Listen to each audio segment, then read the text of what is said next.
What starts as a simple creek, just water running through my land, turns into a full-blown war when a power-hungry HOA president decides she can build a bridge across it without asking me. She thinks I'm just some old man living quietly at the edge of the neighborhood. But what she doesn't know is that she just built the wrong bridge on the wrong property, messing with the wrong person. What follows is betrayal, intimidation, environmental crimes, and a twist she never saw coming. You're not going to want to miss this. Drop a comment and tell me where you're tuning in from and what you would have done in my shoes.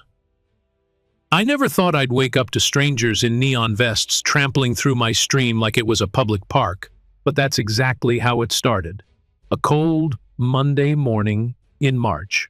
I was pouring my first cup of black coffee when I saw movement through the window-bright jackets, measuring poles, clipboards.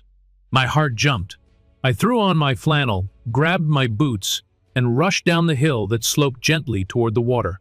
That stream wasn't just water to me, it was memory. My late wife Debbie and I used to sit out here, feet in the current, listening to frogs chirp at dusk. We scattered her ashes under the maple tree that still stands at the bend. And now someone was driving stakes into the mud like they owned it. I marched straight up to them. "Excuse me," I called out. "What exactly do you think you're doing on my property?" One of the younger men, maybe early 30s, looked up like a deer in headlights. "Sir, we're just following orders. The HOA approved this bridge project last month." "Bridge?" I asked, trying to keep my voice steady. Nobody asked me anything about a bridge. Another guy pointed to a woman standing near the tree-lined clipboard in hand, red blazer so bright you could spot her from orbit. "You'll want to talk to Miss Langley," he said. "She's the one overseeing everything. Trish Langley, HOA president, self-appointed queen of Rainfall Ridge." Of course it was her. I stormed up the hill, my boots squelching in the mud, clutching the deed I always keep in my safe. She barely glanced at me when I got there, just kept barking orders to the crew. "Trish," I said, "there must be some mistake. You're building on my property. You didn't ask. You didn't get permission. You're trespassing." She smiled that smug little smile she's famous for, like I was a student interrupting her at the blackboard. "Oh, Walt," she said, "it's just a footbridge. It'll improve access to the park, raise all our property values. The board voted unanimously last month. You would have seen it in the newsletter." "I didn't get any newsletter," I said. "And even if I did, you can't just build something on my land because you voted on it. I own this land. It's mine, legally. Look." I unfolded the deed, handed her the survey. She didn't even glance down, just waved it away like it was a coupon for dog food. "We've already scheduled the construction," she said, already turning her back. "The materials are paid for. Once it's finished, I think you'll find it quite charming." I just stood there, watching her walk off like I was a minor inconvenience. The kind of arrogance you can't teach. She was born with it. That night, I sat at the kitchen table with every document I had spread out around me. Old tax bills, survey reports, emails, Debbie's handwriting still marked on some of the folders. She always believed in keeping records straight, and I'd be damned if someone like Trish was going to stomp on that. I called Sophia Harper, a friend of mine and a damn good real estate attorney. We'd met back when I was still a forest ranger. She answered on the second ring. "Tell me they can't do this," I said. "Send me everything," she said. An hour later, she called me back. "They absolutely can't," she confirmed. "Your deed is crystal clear. You own everything up to and beyond the stream. I'm drafting a cease and desist letter tonight." I slept with one eye open. Next morning, I was down by the stream before sunrise, the letter in hand. And what do I see? Excavators. Workers hammering posts into the stream. Concrete mixers lining up on the roadside. Trish was there too, of course, arms crossed, looking like she was watching a garden grow. I approached one of the workers, handed him the legal document. "I'm just following orders," he mumbled. They all said the same thing, like it was some kind of defense. I took pictures, videos, every violation, every unpermitted step. By the end of that week, footings had been poured on both sides of my stream. My peaceful retreat, my sacred space, looked like a construction site. Neighbors walked by, pretending not to see me. Some even glared at me like I was the problem. Saturday, I found my mailbox stuffed with anonymous notes. Stop blocking progress. Think about others for once. Don't be so selfish, Walt. I'd lived here for nearly 12 years, planted trees with these people, helped shovel their driveways. Now I was the villain for daring to say, "This land is mine." At the grocery store, I saw Linda from the book club. She turned her cart and walked the other way. Tom from the HOA finance team refused to make eye contact. At the post office, someone muttered "troublemaker" loud enough for me to hear. It wasn't just a bridge. It was a siege. And I was the castle under attack. Sophia called me again that night. "They're trying to isolate you," she warned. "It's a pressure tactic. Don't take the bait. Don't lash out. Just document everything." So I did. I installed cameras along the tree line. I cataloged each construction step, every nail, every dump of concrete, every footstep on my land. And that's when I saw something that made my jaw drop. A new set of surveyor flags, different from before, appeared near the bend of the stream. Way past the line Trish claimed was hers. I went back to the deed, double-checked, hired a private surveyor. When he returned with the results, he confirmed it. "They're not just on your property," he said. "They've built 18 feet past where they think the boundary is. 18 feet. That was the crack in the dam, and it was only the beginning." When the surveyor confirmed they'd gone 18 feet over the line, something in me snapped. I'd tried the polite route, the legal route, the don't make a fuss route. But Trish Langley wasn't just building a bridge, she was building a monument to her own arrogance right through my soul. And every nail they drove in felt like a nail in the coffin of the peace I once had here. So I changed tactics. The next morning, I went down to the HOA office with copies of my deed, the new survey, and the cease and desist letter from Sophia, all neatly clipped together. I asked to speak to Trish. The young receptionist looked like she'd seen a ghost, probably because most people don't walk in holding a legal file like it's a loaded weapon. "Tell her it's about property lines," I said. "She'll know what I mean." After 15 minutes, Trish finally appeared, red blazer crisp, lipstick flawless, pearls gleaming like armor. She gave me a smile so fake you could have stuck it in a Hallmark card. "Walt, what a surprise. Still worried about that little footbridge?" I handed her the folder. "It's not little. And it's not on your land." She barely glanced at the papers. Surveys can be interpreted in different ways, not when they're stamped by the county and verified by a licensed third party. She raised an eyebrow like I'd just challenged her royal decree. "Walt," she said, voice syrupy sweet, "if you weren't so new to how things work in Rainfall Ridge, you'd understand. This bridge connects us. It raises values. It makes life easier. That's why the board voted for it." I leaned in just enough to make her blink. "And none of that changes the fact that you're trespassing." Trish's smile slipped just a little, but she recovered quick. "Construction resumes tomorrow. The board supports it fully." Then she turned on her heel and walked away like I hadn't just handed her a loaded lawsuit. That night, I sat on my back deck watching the moonlight shimmer off the water. I thought of Debbie, of how hard we'd worked to buy this land, of how she used to say, "When someone shows you who they are, believe them the first time." Trish had shown me exactly who she was. Now it was my turn to show her who she was messing with. 2 days later, I saw something that made my stomach drop. A group of neighbors, 10, maybe 12 people, were walking along the construction site, led by none other than Trish herself. She was pointing to the half-built footings, like a realtor showing off beachfront property. I heard her voice carry across the stream. "This is going to open up the entire park. No more walking all the way around the bend. Just imagine a straight path from our homes to the forest trails. And then, God help me, she said my name. If only Mr. Peterson weren't so stubborn, we'd have finished this already. Lies, public ones, broadcast like gospel. That evening, I found spray paint on my mailbox. Selfish in big, red, dripping letters. The same red as her damn blazer.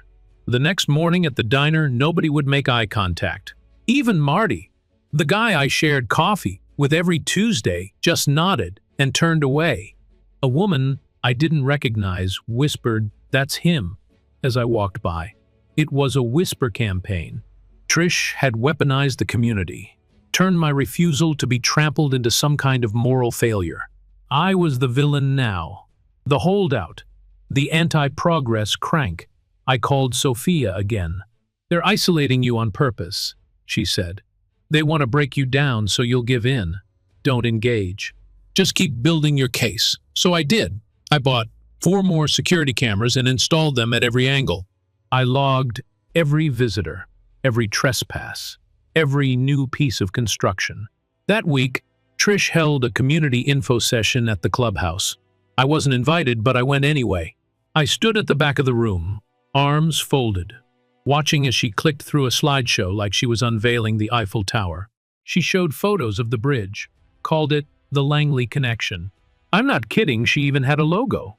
One woman asked, "But doesn't it cross private property?" Trish didn't miss a beat. There were no formal objections at the time of the vote. And Mr. Peterson hasn't filed any restraining orders, so legally, we're fine. I raised my hand. She didn't call on me, so I spoke anyway. "You received a cease and desist letter. You're building without permits. You're encroaching 18 feet beyond the HOA easement. If you think that's legal, I suggest you read the county zoning laws." The room went silent. Then Trish smiled, cold as ice. "Thank you for your input, Walt. But this is a community event. We're not here for personal grievances." I walked out, but I knew one thing for sure. She was scared. Not because I'd made a scene, but because the truth had been said out loud. That night, I got a phone call. Unknown number. "Is this the homeowner fighting the bridge project?" the woman asked. "Yes," I said cautiously. "Who is this?" "My name's Claire Harper. I work with the County Environmental Board. We received your complaint." I sat up straighter. "And?" "That stream is part of a protected watershed," she said. "Any construction requires environmental review, and as far as I can tell, your HOA never filed any paperwork. I'd like to come by and take a look." I stared out the window at the construction lights still glowing through the trees. "Tell me when," I said. "I'll have coffee ready." I was up before the sun the next morning, coffee in one hand and a fresh battery in the trail camera in the other. I wasn't taking chances anymore. If someone so much as looked at my stream funny, I'd have it on tape. At exactly 7:14 a.m., the rumble of diesel engines shook the ground. I watched from the edge of my porch as the construction crew returned, this time with bigger equipment. Concrete mixers. Piles of steel. One guy had a laser level. And there she was, Trish Langley, standing tall in her bright red blazer, like a general surveying a battlefield. Clipboard in hand, pearl earrings gleaming in the early light. I walked straight down to the edge of the site. "You were told to stop," I said, loud enough for half the county to hear. She didn't even flinch. "We haven't received any official order from the court, Mr. Peterson, and the board already voted to proceed." "Your board doesn't override state law," I snapped, holding up the latest copy of the cease and desist letter Sophia had updated. "You're violating county zoning regulations and state environmental codes." She waved her hand like she was brushing off a mosquito. "That stream is within our easement. We've confirmed it." "No, you haven't. You're building on protected wetlands, and I have the paperwork to prove it." At that moment, one of the workers dropped a steel beam with a loud clang. Everyone stopped and turned. I walked over, slow and steady, holding my phone up and recording every single person on site. "You're trespassing. You're pouring concrete without permits. If you continue, you're all going to be part of an official investigation." The crew looked uneasy. One guy older maybe in his 50s, stepped forward. "We're just following orders, sir." "Then maybe it's time to question who you're taking orders from," I replied. That night, after they finally cleared out, I went back down to the stream and just stood there. The place looked like a war zone. Huge trenches along both banks, orange construction netting tangled in the brush, and the smell concrete and diesel had replaced the clean, earthy scent that used to remind me of camping trips with Debbie. I don't know why it hit me then, but it did. I sat down on a stump and cried. Not a loud sob, just that kind of tired, defeated cry that leaks out when you realize something you loved has already changed. The next morning, I had visitors, not the friendly kind. 3 people, neighbors I knew by face, not by name, stood at the edge of my property, arms folded. One of them tossed a letter into my mailbox. Later, I found it stuffed full of anonymous notes. "You're holding us all back. Let it go, old man, you're not special." That same day, my mailbox was hit again, bent backward like someone kicked it with a boot. No witnesses, no fingerprints. And when I reported it to the sheriff's office, they told me sounds like a neighbor dispute. Civil matter. Sophia, ever the warrior, wasn't fazed. "They're escalating because they're scared," she said. And they should be. I just got off the phone with the environmental office. They're assigning a field investigator, Claire Harper. She's good. She knows how to handle cases like this. That afternoon, Claire drove up in a green SUV with county plates. She was in her 40s, short brown hair, no nonsense expression. We shook hands, and I handed her the folder I'd been building like a case file: surveys, timestamps, screenshots from my cameras. She walked the site with me, took soil samples, shook her head more than once. "They never submitted anything," she said. "Not to us, not to the Army Corps of Engineers. They're acting like this is a backyard project. It's a full concrete footbridge cutting across a watershed." She looked at me, dead serious. This could cost them hundreds of thousands in fines. For the first time in weeks, I let myself smile. 2 days later, I caught Trish leading another group down by the bridge. Some of the same neighbors from before, smiling, nodding, sipping from stainless tumblers like it was some kind of exclusive event. One of them raised a toast with a mimosa glass. To progress. I stepped into view. "Mind if I join this illegal gathering?" 20 heads turned. Trish turned red. "Mr. Peterson," she said through gritted teeth, "you weren't invited." "You're on my land," I replied. "Which means I don't need an invitation." Her eyes narrowed. "You really want to keep fighting this?" "You have no idea," I said. That night, I found something even more disturbing in my mailbox. An envelope with no return address. Inside were photos printed in black and white. Pictures of other homeowners who had fought the HOA in the past. One had moved out after months of harassment. Another had a fire at their shed, never investigated. One had mold damage the HOA refused to pay for after rerouting a drain. It wasn't a threat exactly, but the message was clear. Back off, or you're next. I called Sophia immediately. "We need to speed this up. They're getting bold." "I'm already drafting the request for an emergency injunction," she said. "But Trish has friends in the zoning office. She's trying to delay the court date. She's trying to finish before we can stop her." Exactly. So we hit back harder. That night, I walked back down to the stream again, flashlight in hand. The bridge footings were now solid. Steel beams were stacked nearby. They were planning to install them at first light. I stood there in the dark, wind in the trees, and I made a decision. Let them finish. Let them pour every ounce of their arrogance into that bridge. Because once it's built, I'm going to own it. And then I'll make them pay for every inch. The next few days felt like living in enemy territory. Every time I stepped outside, I felt eyes on me. Lawns that used to be filled with friendly waves were now suspicious glances through slitted blinds. At the hardware store, people avoided my aisle. At the post office, one woman actually turned her back when I got in line behind her. This wasn't just Trish's doing anymore. This was groupthink, mob mentality. HOA propaganda had turned me into some kind of pariah, the man who hated progress. the selfish old crank who wouldn't let the neighborhood move forward. And Trish? She was loving it. I'd see her out there every morning, clipboard in hand, sipping her coffee like she was presiding over a royal expansion project. She didn't just build a bridge. She built a narrative, and everyone drank it like lemonade at a summer picnic. But I wasn't playing along. Not anymore. One morning, I noticed something new. Small pink flags had been placed along the edge of my property again. Only this time, they extended even further than before, a full 12 feet beyond where they'd previously marked. I called my surveyor. He confirmed my suspicion. Trish and her crew had either ignored the existing line or were deliberately pushing it. I didn't yell. I didn't confront her. One documented everything. And then I made a quiet little call to Claire Harper, the county environmental officer. "Are you sitting down?" I asked her when she picked up. "Should I be?" They've now encroached on over 30 feet of protected creek bank. There was a pause. Then she said, "That's a federal violation now. You realize that, right?" "Oh, I realize," I said. "And I hope Trish does too." Later that day, I got a visit from Tom Grayson, the HOA treasurer. Tom's a retired CPA, probably pushing 70.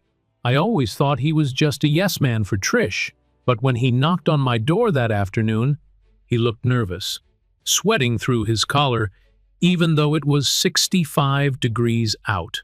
"Walt," he said, holding his hands up, "can we talk for a minute?" I stepped out onto the porch but didn't invite him in. "I didn't know how far this had gone," he said, eyes darting everywhere like he expected someone to be filming. "She didn't tell us it was on your land. She said it was part of the HOA Commons. You approved the budget. She showed us a map, an old one, from before you bought your lot. It looked like it all fell under HOA jurisdiction. I didn't say anything. I just let the silence do the work." He shifted his weight, cleared his throat. "Look, some of us on the board, we're starting to feel uneasy. She's acting like she's untouchable." "She's not," I said. "And she's about to find that out." That night, a new flyer appeared on every mailbox in the neighborhood except mine. HOA Community Celebration set for Saturday. Grand unveiling of the bridge in progress. Bring your family. Mimosas at 9 a.m. I couldn't believe it. They were throwing a party on my land without permission. When Saturday came, I stood in my kitchen sipping coffee and watching from the window as dozens of people filed down the walking path to the stream. Kids in strollers, dogs on leashes, HOA members in their Sunday best. And there was Trish, smiling like the cat, who swallowed the canary, raising a plastic champagne flute and giving a speech. I opened the back door and walked down, phone in hand, recording. The second they saw me, the mood shifted, like someone dropped a glass in the middle of a wedding toast. "What a lovely surprise," Trish said, trying to keep her smile intact. "Come to join us?" "I wasn't aware I was hosting a party this morning," I replied, scanning the crowd. "But seeing as this is my property, I thought I'd at least stop by." People looked at each other. Whispers started. I saw Tom shift uncomfortably in the back row. "Mr. Peterson," she said, "we're here to celebrate progress for the good of the community." "Funny," I said, "because not one of you responded to my cease and desist. And now you're standing on protected wetlands with open alcohol, no permits, and dozens of witnesses." I turned my phone toward the crowd, still recording. "You all enjoying yourselves?" That's when she snapped. Not fully, but the crack was visible. "We've done everything properly," she hissed. "You're just trying to stir up drama. People like you always need someone to blame." I looked her straight in the eye. "Then you won't mind when the county reviews the footage." Her eyes darted sideways. Then she turned her back and started ushering people away. But the damage was done. The whispers were louder now. People were looking down at the ground as they left. One woman, Eleanor, I think, actually apologized as she passed me. That afternoon, I found my car tires slashed, all four, knife clean through the sidewalls. My cameras didn't catch it. Whoever did it knew where the blind spots were. I stood in the driveway staring at the damage, and for a brief moment I actually felt afraid. This wasn't just a neighbor squabble anymore, it was full on retaliation. I called Sophia. "They've crossed the line," I told her. "Which one?" she said. "Because we've got about 5 different cases building. Is there any way to stop them faster?" "They're trying to finish the bridge before court." She paused. "There's one option. We file for emergency injunctive relief. It's tricky, and we'll need real firepower, but I know a judge who might listen." "Do it," I said. "I don't care what it costs." The next day, trucks showed up at dawn with the steel beams for the bridge. I watched them lower those massive pieces of metal into place, locking them down like they were claiming the land once and for all. And then Trish drove by, windows down, hair perfect, big wave, big smile. I didn't wave back, but I did smile, just a little, because she had no idea what was coming next. The beams were in place. By Monday morning, the bridge had a skeleton steel ribs stretching across the stream like a scar. They moved fast after that. By midweek, the decking was going down. Railings arrived Thursday. Decorative lantern posts on Friday. And every screw, every board, every bolt, they drove them in like they were sealing a coffin. I'd already been buried in, but I wasn't dead. Far from it.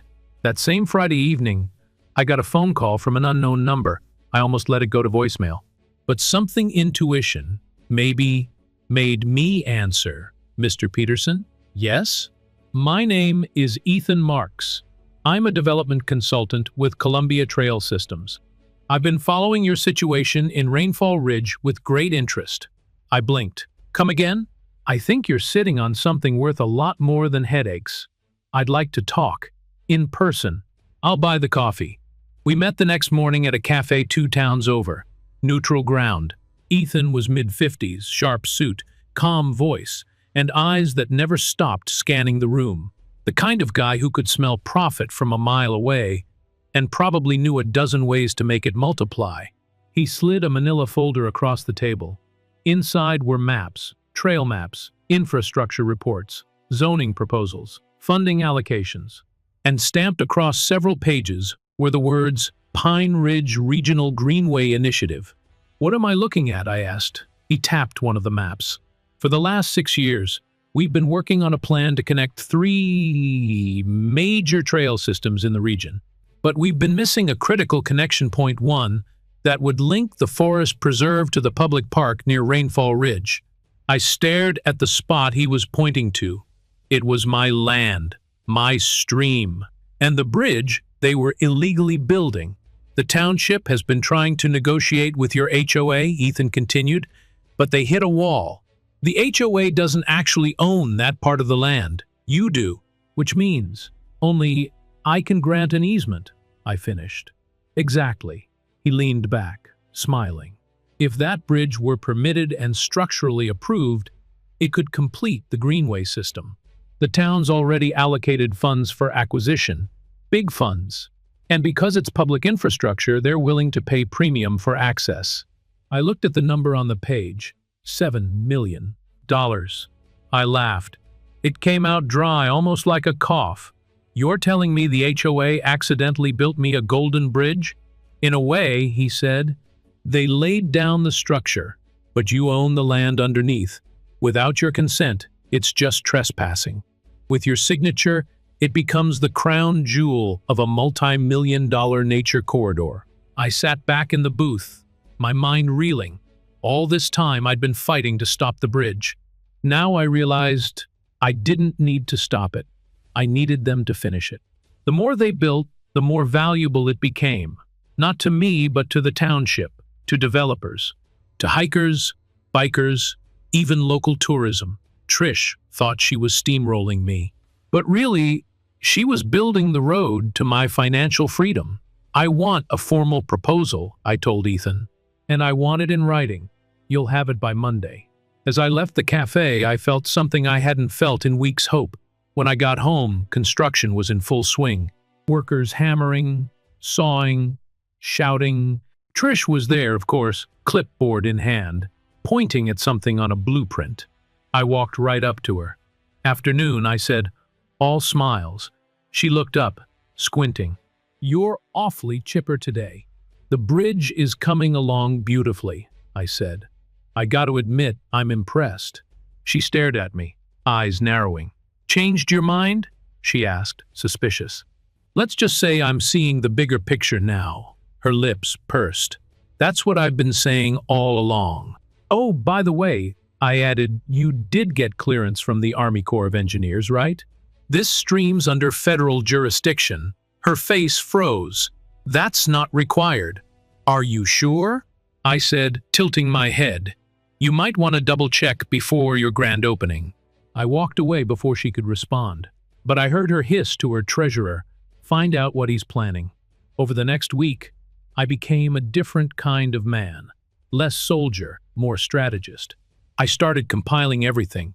Claire from the environmental office sent me her field report complete with photos and confirmation of unpermitted disruption to protected land. The zoning department backed up my claims of code violations. And I found out something deliciously ironic. Trish had submitted an HOA proposal that included my signature as having approved in writing. Sophia nearly choked on her coffee when she saw that. She forged your name. I never even saw that document. She committed fraud. And I recorded her, admitting I never consented. She grinned. Then let's give her a chance to double down. Construction finished faster than expected. By the end of the week, the bridge was fully decked, railed, and painted. A banner went up. Grand opening Saturday 10 a.m. I didn't try to stop it. I didn't file a single new motion. I waited. Friday night, I got a call from Eleanor. You remember her? The neighbor who once called me selfish? Her voice was tight with panic. Trish is holding an emergency HOA meeting, she whispered. She's trying to get the board to sign off on something transferring liability for the bridge. She says we'll be personally protected if we approve. Did she mention the fines? I asked. No.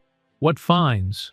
Then don't sign anything. And you may want to be at the grand opening tomorrow.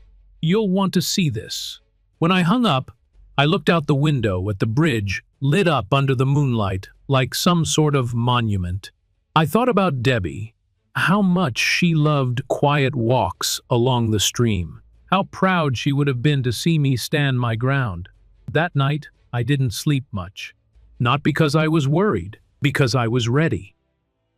Saturday morning came with blue skies, a light breeze, and the smell of coffee brewing through my open kitchen window. The kind of morning Debbie used to say felt borrowed from heaven. At 9:45 a.m., I stood by the window, sipping from my mug, watching cars fill up both sides of the street. Folding chairs, streamers, HOA members in polo shirts and dress shoes. Trish had gone all out. There was even a table with orange juice and pastries, like this was a PTA fundraiser. I slipped on my jacket, grabbed the manila folder sitting on my kitchen table, and headed out the door. As I walked toward the bridge, I saw it for the first time, fully completed, arched across the stream, with polished handrails and decorative lanterns. If you didn't know the backstory, it almost looked beautiful. Almost. Trish stood front and center, oversized scissors in hand, flanked by the HOA board and a few local news reporters. There must have been 60 people there, maybe more. She spotted me and stiffened, but kept smiling for the camera. I nodded at her like we were old friends. She didn't nod back. A hush fell over the crowd as she stepped to the podium. "Good morning, neighbors and friends," she said. "Today, we celebrate unity, vision, and progress. This bridge represents more than just access. It represents the spirit of Rainfall Ridge." People clapped politely.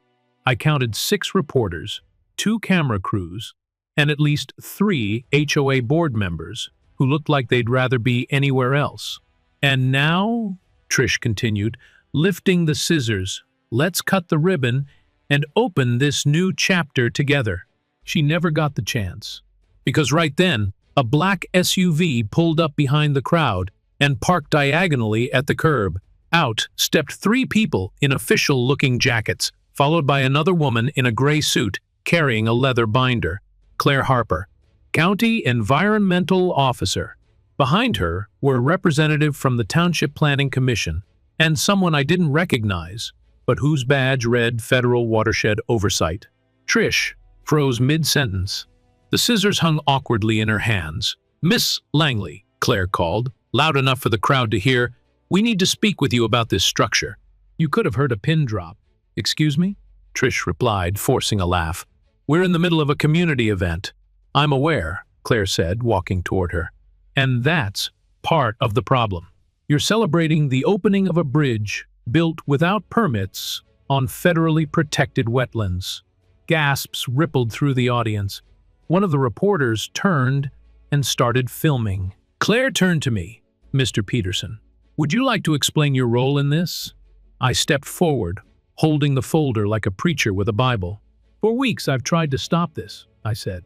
"This bridge was built on private property, my property, without my consent, without proper environmental review, and in direct violation of state and federal laws."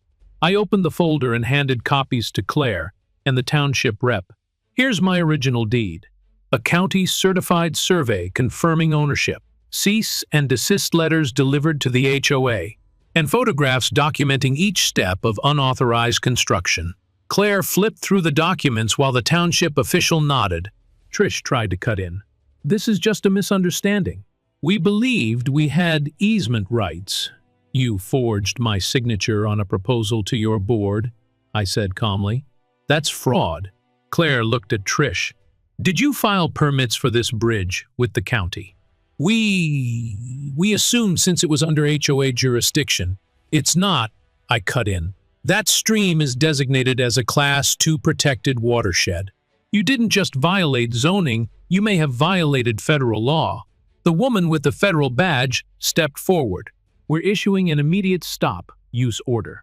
This bridge cannot be opened or used by the public until further review. Any attempt to proceed today will result in penalties." Someone in the back of the crowd muttered, "Oh my God." A man near me whispered to his wife, "Did she really forge a signature?" Trish was pale now. She dropped the scissors to her side, clenching the handles tight. "You can't just barge in and ruin a community event," she snapped. The township planner stepped up. "Actually, we've been trying to acquire rights to this land for years. We've reached out to the HOA multiple times with no response. Now we know why." He turned toward the crowd. "What you may not know is that this bridge, despite being illegally built, connects perfectly to the proposed Pine Ridge Regional Greenway. That trail system has a projected annual economic impact of over $5 million to the county." Heads turned. Whispers grew louder. "And here's the kicker," he said, nodding toward me. "Only one person owns the land that makes that connection possible. Not the HOA, not Miss Langley. Mr. Peterson does." Trish spun toward me. "You've been negotiating behind our backs?" "No," I said. "You did that when you ignored the law. I just answered the phone." The township rep turned to me. "We'd like to make a formal offer for a conservation easement and land purchase." "Send it to my lawyer," I said. "She's expecting it." The crowd was no longer with Trish. They were looking at her like she'd driven a car into someone's living room and blamed the GPS. A hand shot up from the crowd. It was Tom, the HOA treasurer. "Are we personally liable for this?" he asked. Claire replied without hesitation, "Yes. If you knowingly signed off on unpermitted work, you could be liable for environmental damages and civil penalties." A woman burst out, "I didn't know anything." She said it was all approved. People started shouting over each other. Trish tried to raise her voice, but no one listened. The crowd splintered, neighbors confronting board members, reporters swarming the officials, kids crying because their juice boxes had fallen in the commotion. I stepped back, watching the chaos unfold. Then I turned and walked up the hill toward my home, where the coffee was still warm and the air smelled like victory. I didn't need to gloat. I didn't need to say a word, because for the first time, the truth had done all the talking for me, and the truth was louder than Trish Langley had ever been. By Sunday morning, word had spread like wildfire. The HOA grand opening had turned into a PR nightmare. Local newspapers ran headlines like "Bridge to Nowhere built on private land," "Environmental violations at Rainfall Ridge," and my personal favorite, "HOA caught red-handed in wetland cover-up." And me? I didn't even need to say much anymore. The headlines did the talking. Still, it didn't stop the HOA from trying one last desperate move. Sunday afternoon, just as I was pruning the rhododendrons out front, a silver Lexus rolled into my driveway. Trish Langley stepped out, wearing dark sunglasses and none of her usual polish. No pearls, no clipboard, just a manila folder clutched in both hands like a peace offering. "Can we talk?" she asked. I looked her over. She looked smaller somehow. The confidence was cracked, but the desperation? That was still loud and clear. I nodded and led her inside. We sat at the kitchen table, the same table where Debbie and I had shared 1,000 quiet mornings, 1,000 cups of coffee. Trish didn't ask for anything. She just opened the folder and slid it across to me. "This is our offer," she said. "The HOA will pay you $25,000 for a permanent easement. That would give us the right to use the bridge and maintain it. It would also release any further claims." I stared at her for a long second. 25,000? It's a generous figure, given. I closed the folder without even reading the rest. "Trish, I've had 3 appraisers out here in the last 2 weeks. They've each told me the same thing. With that bridge in place, my land has become a critical access point for a county-wide nature corridor. The township has already offered me $7 million for a full sale and access rights." Her face twitched like she'd been slapped. "That's not possible," she snapped. I pulled out my phone, scrolled to the PDF, and showed her the letter. Official letterhead. Signature from the Pine Ridge Township Council.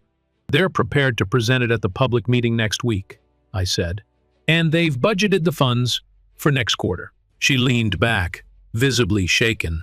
"You're bluffing, try me." Her hands tightened on her lap. "We won't allow the sale. The HOA covenants restrict outside entities from owning land in Rainfall Ridge without board approval. You might want to check your bylaws again," I said. "Government agencies are exempt, and as of last week, the township is considered a public beneficiary for conservation zoning.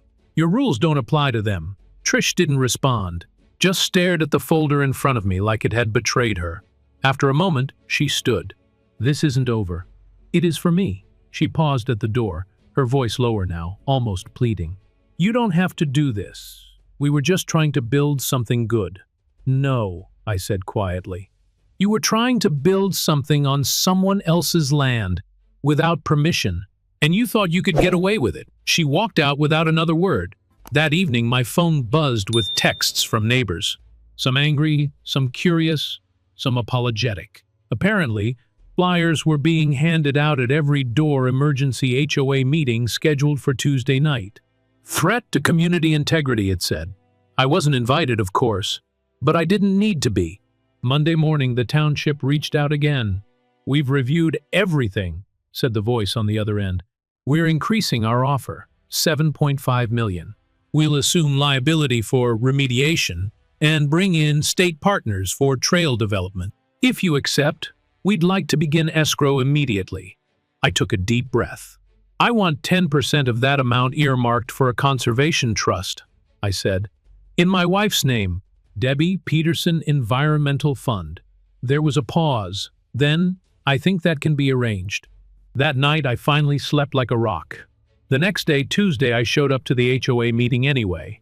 I wasn't sure I'd be allowed in, but when I walked into the community center, no one stopped me. In fact, most people moved to make room. People who'd once turned away at the grocery store were now giving me cautious nods. I sat in the back, folder in hand, just like always. Trish entered 5 minutes late, flanked by the 2 board members still loyal to her. The rest looked distant, nervous. She slammed the gavel. "This meeting will come to order." Then she launched into her usual tirade. "Walt Peterson is trying to sell out our neighborhood. He's exploiting a technicality. He's damaging our community." And then, out of nowhere, Tom the treasurer stood up. "We paid for that bridge using HOA funds," he said, "without proper votes, without permits, and now we're all liable." Trish tried to gavel him down. "You're out of order!" "No," someone else shouted. "You're out of order." The room erupted. Parents yelling. Retirees demanding resignations.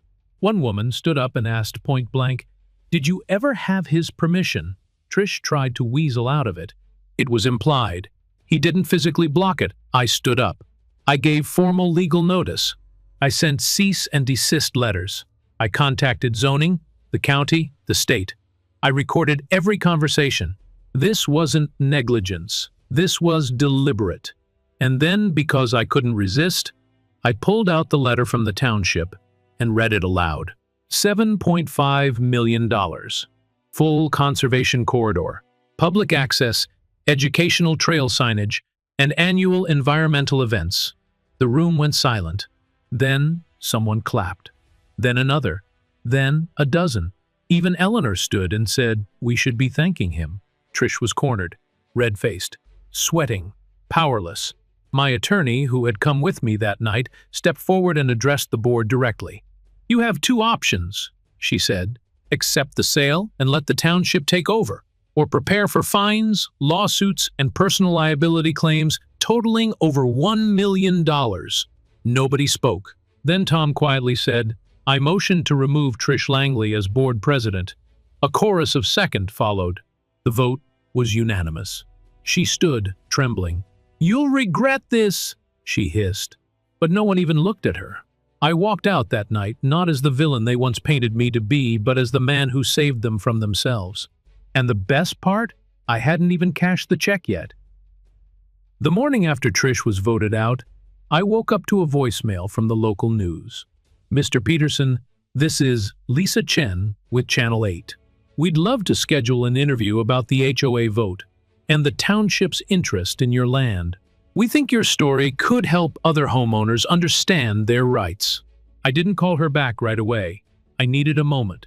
After everything being harassed, isolated, accused of being selfish, now suddenly people wanted my opinion, my side of the story. Funny how quickly folks forget which side they were on when things started falling apart. But I wasn't interested in revenge. What I wanted, what I'd always wanted, was respect. And for Debbie's land to stay protected, not paved over for someone else's ego. Later that morning, I did take one call. It was from Ted, one of the newer board members. I didn't know him well. Younger guy, worked from home, kept to himself. "We've called an emergency meeting for this Thursday night," he said. "The township will be presenting their proposal. It's going to be open to the public. Press will be there too." I paused. "And you want me there. I think you should be the one to present it." I didn't answer right away. The truth is, I didn't love the spotlight. I was a forest ranger for 30 years. My idea of a good day was walking 10 miles through pine and silence. But this land had given me peace for so long. It was time. I gave something back. "All right," I said. "I'll be there." That afternoon, I walked the property again. The bridge, the banks, the trees. I took my time. I stopped under the maple, where I scattered Debbie's ashes, and just stood there. "I think we're going to be okay," I whispered. Finally, Thursday night came fast. The community center was packed. Not just neighbors, but people from other developments, reporters with microphones, county officials, even a group from the local high school journalism club. I spotted Claire from the environmental board, Ethan from Columbia Trails, and the township planner who'd first called me. Ted stepped to the podium. He looked a little nervous, but he kept his voice steady. "Tonight, we're here to turn a mistake into something meaningful. What started as a violation of one man's property rights could become one of the most significant environmental restorations this region has ever seen." Then he looked straight at me. "Walt Peterson, would you join us up here?" I walked slowly down the aisle. People moved aside. Some even clapped. I stood behind the podium and took a deep breath. "I moved here because I wanted quiet," I began. "After my wife passed, This land gave me the space to grieve, to breathe. And when someone tried to take it, without asking, I fought back. Not because I wanted money, not because I wanted to embarrass anyone, but because it was mine. Because it mattered. I held up the township's proposal.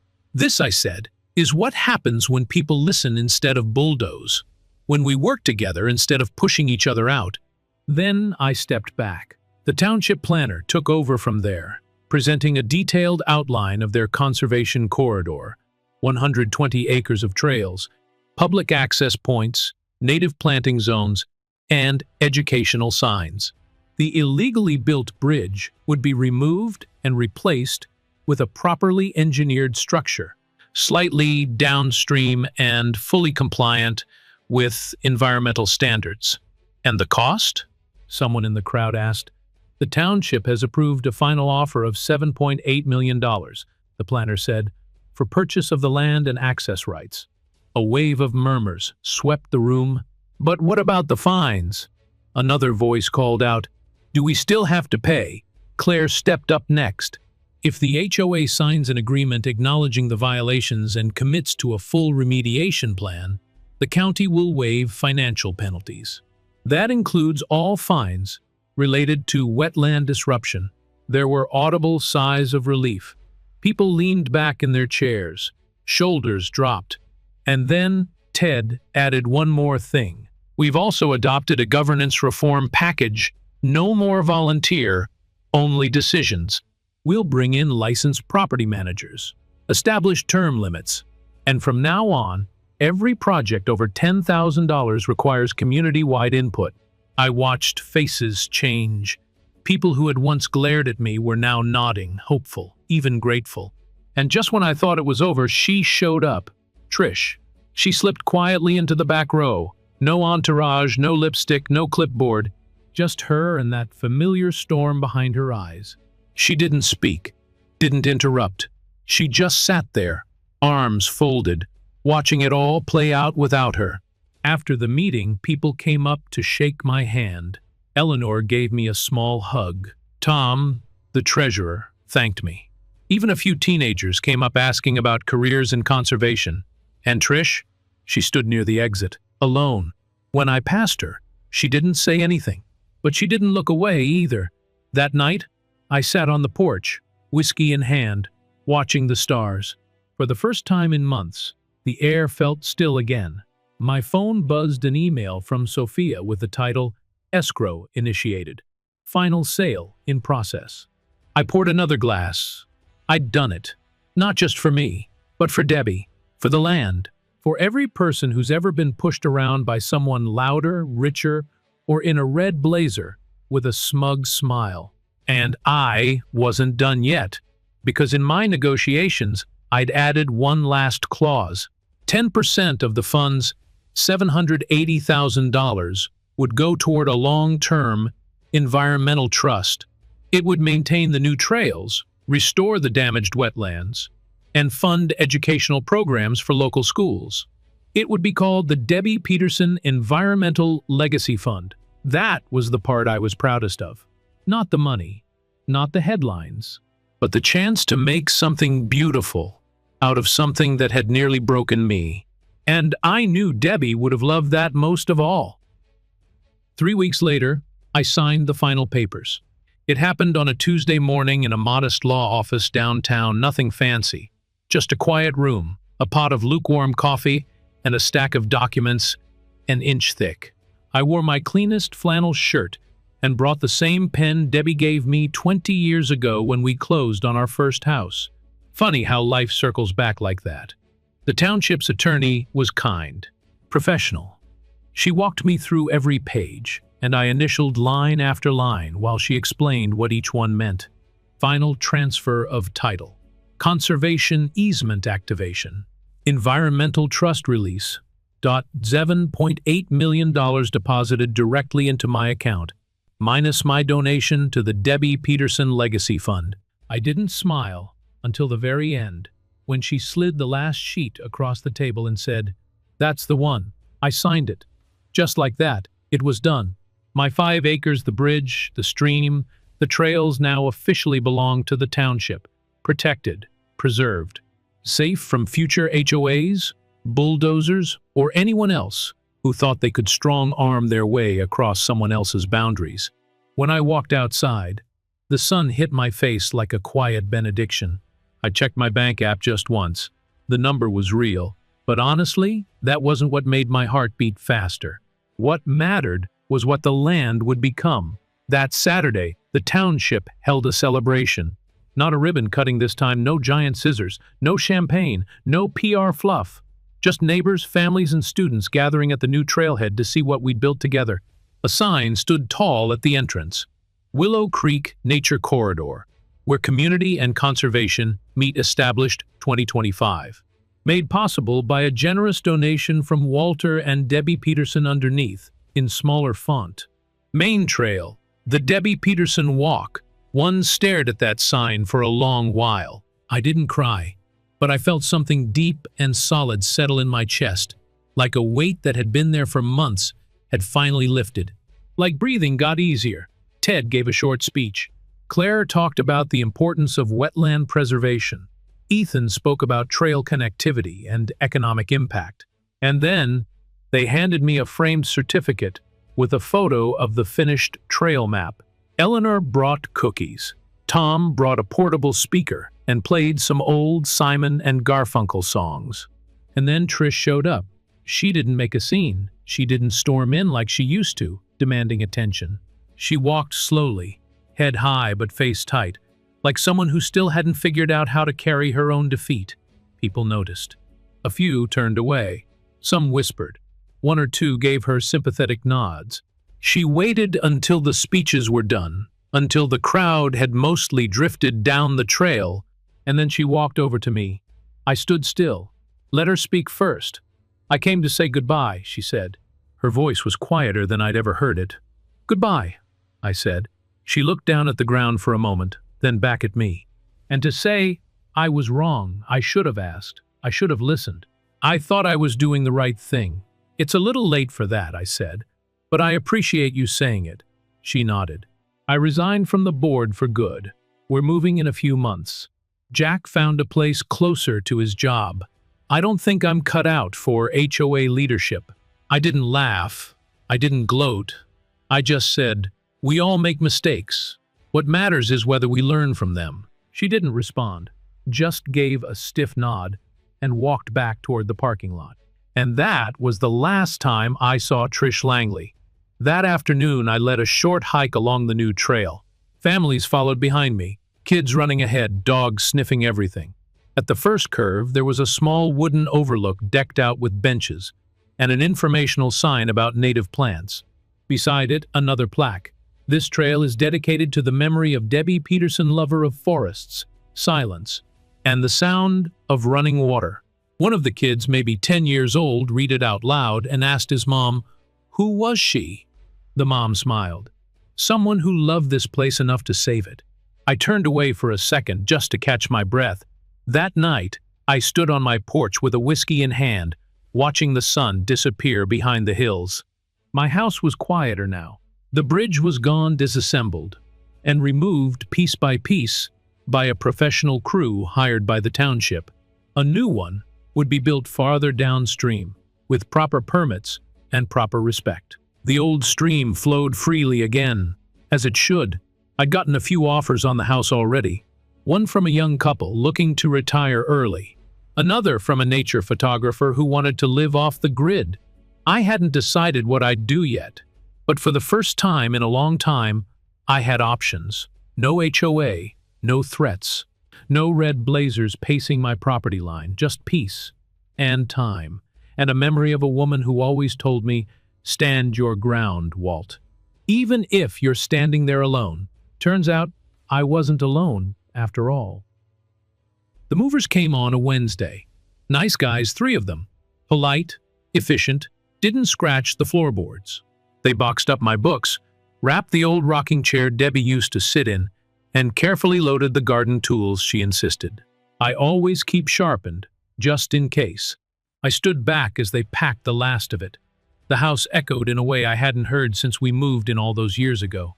Empty spaces, where life used to fill every corner, quiet where there used to be laughter and arguments and dinner plates clinking in the sink. And now, just silence. A clean slate. When the last box was secured, I stepped out onto the porch and looked around one more time. That porch had seen everything, from our first spring in Rainfall Ridge to the storm that knocked out power for 3 days straight and brought neighbors together like family. It had witnessed late-night confessions, grief, rebuilding, and eventually, victory.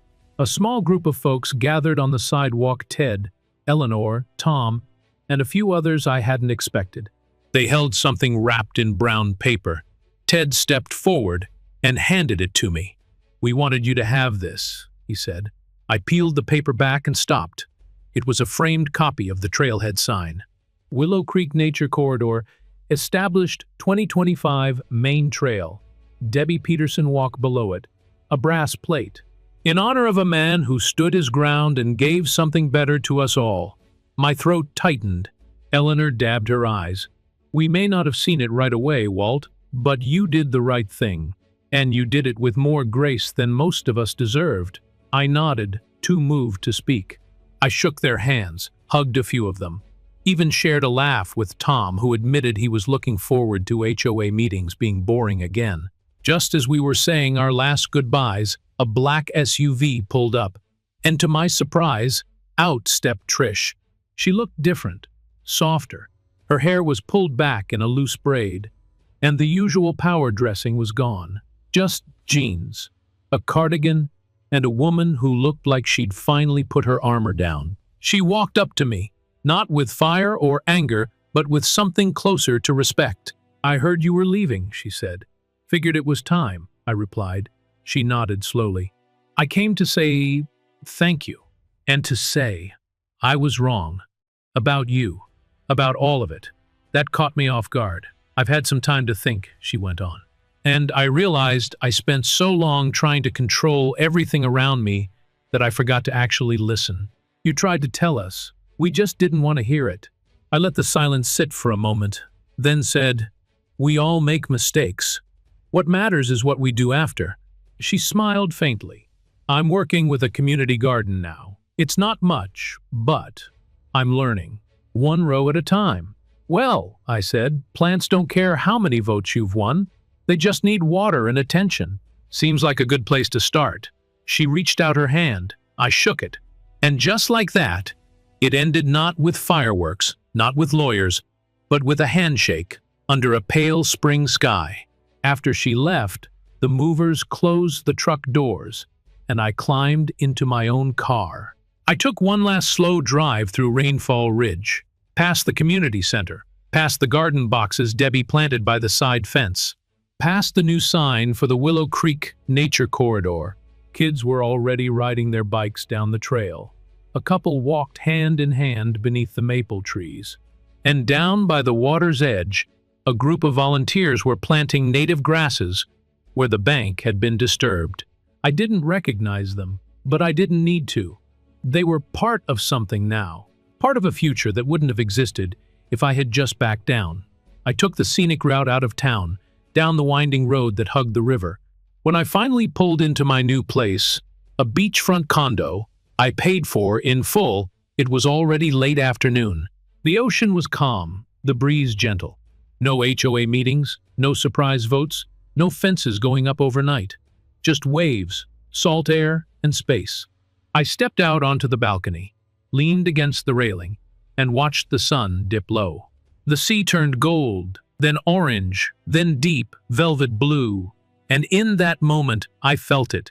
Peace. Not just the quiet kind, but the kind that comes when you know you didn't let them walk over you. When you know you honored something bigger than yourself. When you know deep down you did right by the people who tried to wrong you, and still managed to walk away with your head high and your heart intact. Sometimes in life, standing your ground isn't about being stubborn. It's about protecting what matters. And sometimes, the bridge they tried to build to walk over you becomes the path that takes you somewhere better. If there's one thing I've learned through this entire journey, it's this. Sometimes doing the right thing means standing alone for a while. It's not easy. You'll be misunderstood, blamed, maybe even threatened. But when you know deep down that you're protecting something worth fighting for your land, your values, your peace, you don't back down. You stand tall, even when your knees shake. This story isn't just about a bridge. It's about boundaries, about how quickly people will take what isn't theirs if you let them, and how powerful one voice can be when it refuses to be silenced. Whether it's your land, your reputation, or your integrity, if you don't protect it, someone else will try to claim it. And yet, the most beautiful part? In the end, when you stand your ground with dignity and patience, the truth has a way of rising. And sometimes, you don't just get justice, you get something even greater, a legacy. So if you've ever felt walked on, pushed aside, or outnumbered, I hope this story reminded you that you're not alone, that your voice still matters, that doing what's right is still worth it at any age. If this story moved you, inspired you, or made you think of someone in your life who's been through something similar, I'd be honored if you gave it a like, shared it with a friend, and subscribed for more stories like this. Because the truth is, the more we share these kinds of stories, the stronger we all become. Thanks for listening. Stay strong and take care of your piece of the world.